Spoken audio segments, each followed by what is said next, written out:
that the neighborhood association or the business alliance will allow a shelter for the homeless in this community. I agree that there's a need for a shelter and with related services, but just not here. That's right, not in my backyard. I don't know where. That's your job. That's why you were elected. Of course, you can call me anytime, but our position is not going to change. There's no need for any further discussion. Okay, well, thank you, and goodbye to you, too. Excuse me, ma'am. Could you maybe spare some loose change or even some soft money? No, I don't carry cash, hard or soft. I hear that a lot these days. There is an ATM right around the corner. I don't think so. ATMs only give out 10s and 20s, and I'm not going to pay a fee if it's not my bank. You just don't want to help people like me, do you? And you could, being president of the Downtown Business Alliance. How do you know that? I read the newspapers people throw away. I've seen your picture. You're a great influence around here, and you could make a difference if you wanted to. Do you see this sign over here? Can you read this? Of course I can read it. I'm not illiterate, but I don't agree with it. Well, I do. Giving money to panhandlers like you only makes the situation worse. Worse for who? For everybody. Businesses lose customers. Neighbors don't want to be hassled on their way home. Parents are concerned for their children. People have to clean up your messes. You said everybody, but I didn't hear you mention the homeless. You probably think we don't have any problems, only cause them. Well, you do. Oh, just because I ask you for a little loose change that you don't need anyway? Because giving money to people like you only keeps you hanging around. It makes you dependent. You're just waiting for a handout. Do you think it's easy asking people for money? I wouldn't know. I've never had to. Well, let me tell you. It's embarrassing. It's dehumanizing. People pretend they don't see you or hear you. They walk right past you like you're not even there. Or they suddenly have to check their cell phones. But you know what's the worst? It's when somebody throws you a few coins and you've got to get down on the ground to pick them up. That's humiliating. Well, none of that would happen if you worked for a living. I work. I'm working now. And when I'm finished with you, I'm going to work the other side of the street. And then later on, I'm going to go up to 10th Avenue and I'm going to work there. Well, I don't call that work. That's because you've never done it. Excuse me. You've never had to do it. You've never needed help like I do. Hey! I'm willing to help. I'm even willing to give money if I thought it would be used properly. Oh, I bet you believe those other signs that I've seen around here that say that all we do with what little money we can scrounge up is to buy booze and drugs. Well, you certainly don't use it to buy new clothes. No, but I sometimes like to wash the clothes I have at a laundromat or even buy a half-decent meal at a restaurant if they'd serve me. Or even help some of the other people I share the street with. I find that hard to believe. That's because you don't really know how I live. You should follow me around sometime and see what it's like. I don't need to see. You don't want to see, you what mean? I want is for you to get out of my way so I can go home. Something else you know nothing about. I have a home. Several, in fact. Let me guess. A bench over in Rigby Park? Or the school playground? Maybe the public library if you can hide between the stacks before they close. All the above, and more. But you forgot to mention the Hillside Memorial Cemetery, at least when the weather's nice. Those are all public places. So I'm a member of the public. But that's not what they're for. When they're not being used, what's the problem? I'm not hurting anyone. I'm not causing any trouble.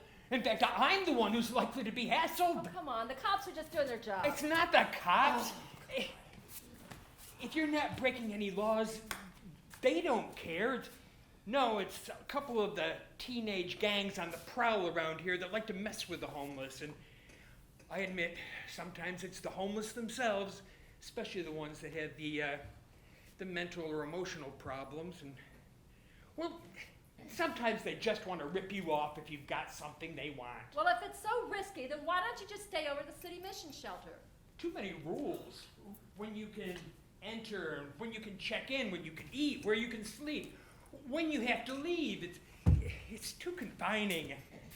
Don't get me wrong, those folks do the best they can, but I just like my freedom, my space. Well, I do too. So if you'll go work the other side of the street or settle into whatever home you're going to stay at tonight, I'll be on my way.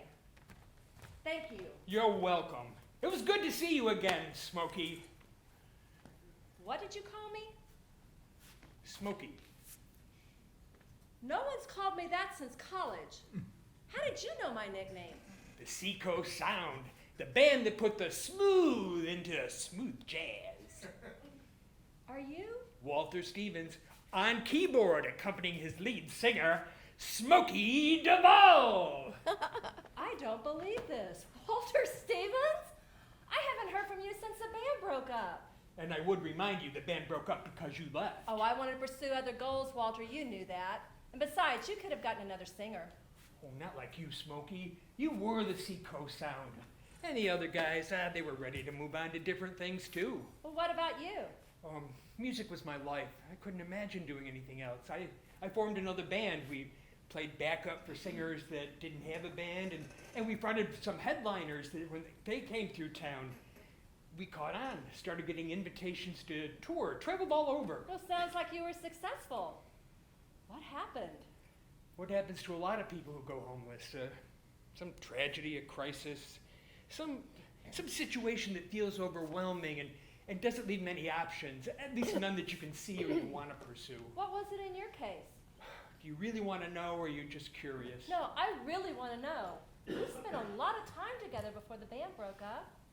Here, sit down. I can't sit for very long. Why not? It's part of my story. Well, come tell me. One night, about a year ago, we were playing right here in town. I was driving back to our hotel a few miles away with Sammy the Stickman, our drummer. There was construction in the road, lane changes. It wasn't very well lit. All of a sudden, from around a bend, out of nowhere comes this SUV, going the wrong way, and I swerved to the right. I swerved to the left. He swerved to the right, and we hit almost head on. Oh, how awful. No, fatal. Sammy didn't survive, and I stopped playing. Well, you can't blame yourself for what happened, Walter. Oh, I don't. That's not the reason I don't play anymore. I can't. I had a lot of injuries from that accident, and without insurance, I didn't get the best surgery or rehab. Fact is, I can't play or even sit for very long without being in pain. Look, there's pain medicine you can take. There is when I can afford it, but that depends on what I make panhandling. But there's other ways you can make a living with music. You could teach. You could compose. You can manage a band or be an agent. There are all kinds of things I could do if I wanted to, but I don't. Since that night, I don't have any desire, no motivation. Like a lot of other homeless people I know. To paraphrase a song we both know, it was the night the music died. My music, anyway. But living on the streets certainly is not the answer. You know, it's not that much different from the life I was living before the accident.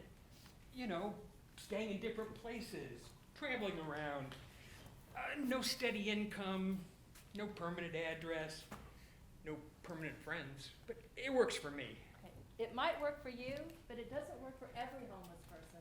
We'd have to ask them about that, why they're homeless, whether or not they want to be.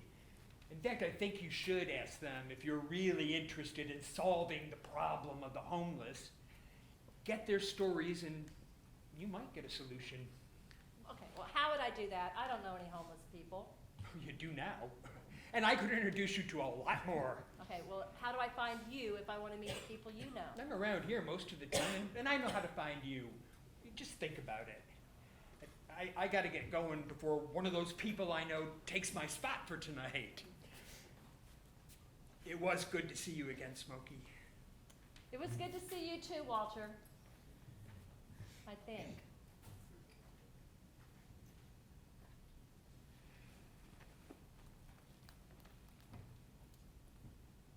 Mr. Commissioner, regarding our earlier conversation, I think we need to talk. Mm-hmm.